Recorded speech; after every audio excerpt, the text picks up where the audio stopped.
I used to fuck with training. I still fuck with training partners all the time. I grew up in a gym busting balls. You know, it's just the way I was taught. It's the way, you know, actually I got a good story, you know, with another guy that was in the gym with me. One day we are on a road trip and we're doing a table talk without the table. And I'm driving and I suck at driving and it's raining, which is going to compound my ability to suck even more so.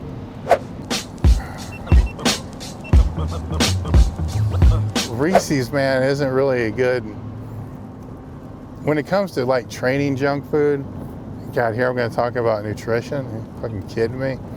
Reese's isn't really a good training junk food because it's delicious. Good training. Well, they're good. They're definitely fucking good for gaining weight and all the other stuff we talked about before. But, you know, if you want something post-workout or even intra-workout, in my opinion, you don't want any fat, man. You just want straight sugar to be able to get in there fast. And so Skittles, you know, this is going back to my old school West Side days as well, but a lot of us used to use shit like Mountain Dew intra-workout, you know, and just for the sugar, you know, just it seemed to help, and we never knew why, but obviously it replenishing glycogen, so maybe we were ahead of our time and didn't need any kind of special fucking intra-workout shaker cup mix. You just fucking pop open a bottle of Mountain Dew. But now, as far as Reese's goes, is the little pieces and shit like that, just don't even bother. Just get the cups to the king cups and leave the rest of the shit to the kids.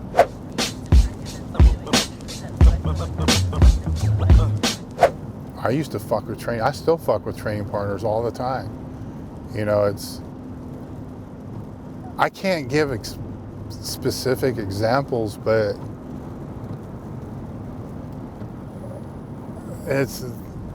I grew up in a gym busting balls. You know, it's just the way I was taught. It's the way I teach, you know. So if somebody needs to be mentally stronger, I'm going to find a way to piss them off. And, you know, actually I got a good story, you know, with another guy that was in the gym with me. One day we were riding somebody's ass hard, really hard, because of something stupid that he said. And the fact was he was just being a puss, and he said that he couldn't pull something. And so we just rode his ass like you can't believe, and ended up pulling an 80-pound PR, which kind of validated our point that he wasn't even fucking trying in the first place. But sometimes that's the kind of shit that you have to do if you're trying to develop people into being the strongest they can possibly be. You need to be able to bust them outside of their boundaries, you know, so they can actually believe or get pissed off enough to do something that they've never done before, which then creates that belief, which will take them to that next level. You know, sometimes that's going to come in the form of compliments, but usually not from me.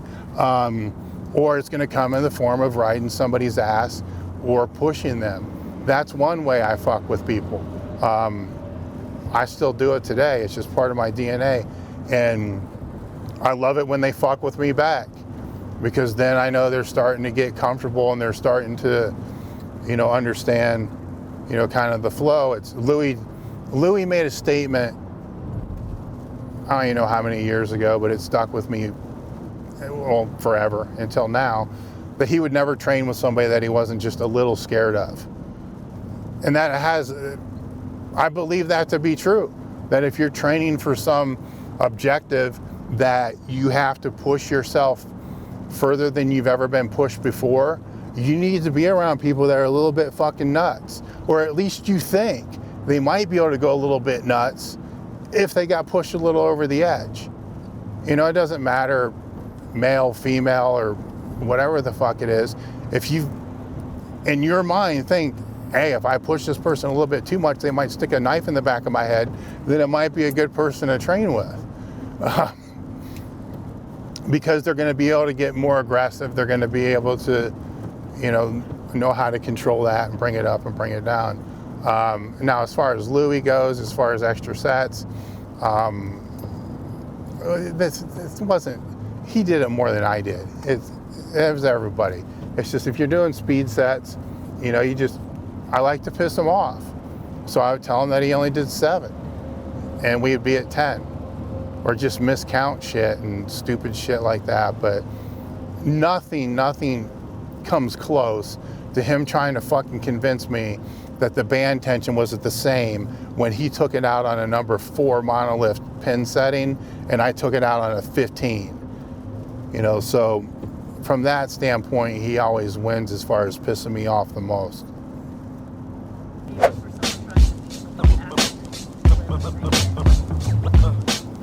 Here's the thing with a balanced life. And I think I've even tried to write articles about balancing your life. So I'm just as much of a hypocrite as everybody else.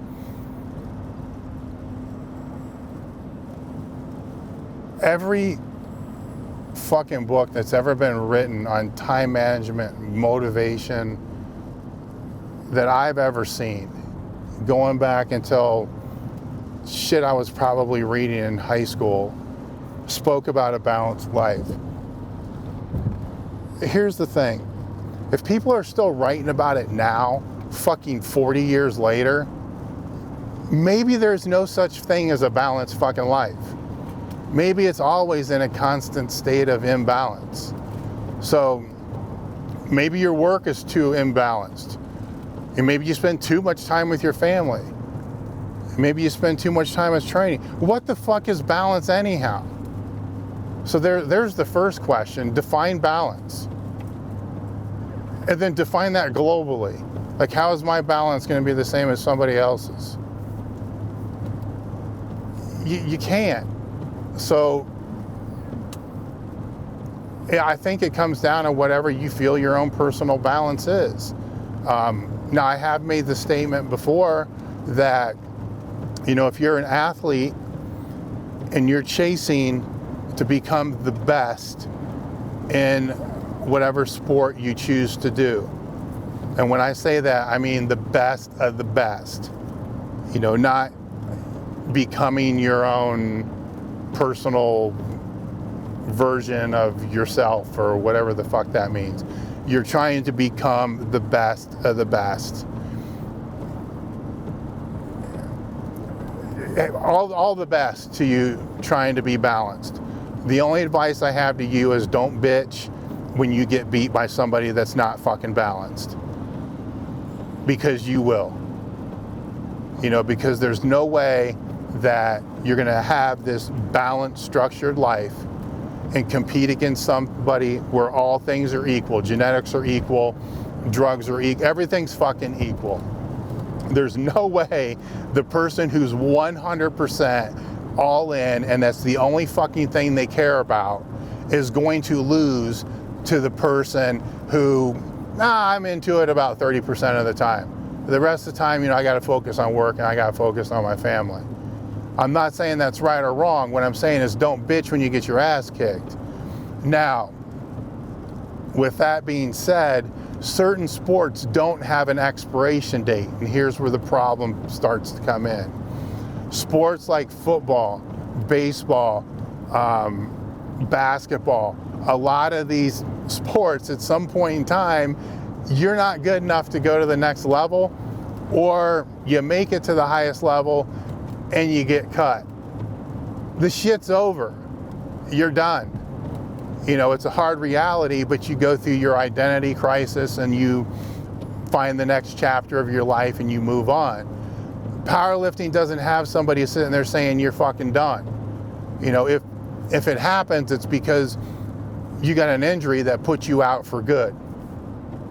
And that's really it. I mean, if you're a meathead and you get sucked into being a meathead to where this is the most important thing in your life, there's not very many happy, pleasant ways out. So I think what you see from the guys that have been around a long time when they're speaking about balance is what they really intend to say is to have an exit plan. You know when it's enough, know when it's time to get out, because you can keep chasing, the all-time records and then get to a point where you start shifting those. Well, now I'm going to go after this Masters record or this next Masters record, and it's no longer about the all-time record. It's become this other thing that you're chasing. When it gets to that point, that's when, it shouldn't be the number one priority. It can still be a high priority, but it probably shouldn't be the first one. And that's tough, and I speak to a lot of people about that situation. So it's not an easy thing because it becomes too wrapped up in the identity. Now, with all this, you don't have to be a fucking idiot if you're putting training as your first priority. It was my first priority for more years of my life than not years of my life. But I still went to fucking college. I still got my degree. I still started a business. I still found time to do other shit. I just didn't allow any of that time to fuck up any of my training. Training was always scheduled first. That always came first. But the other shit still got done because it doesn't take 24/7 to lift fucking weights.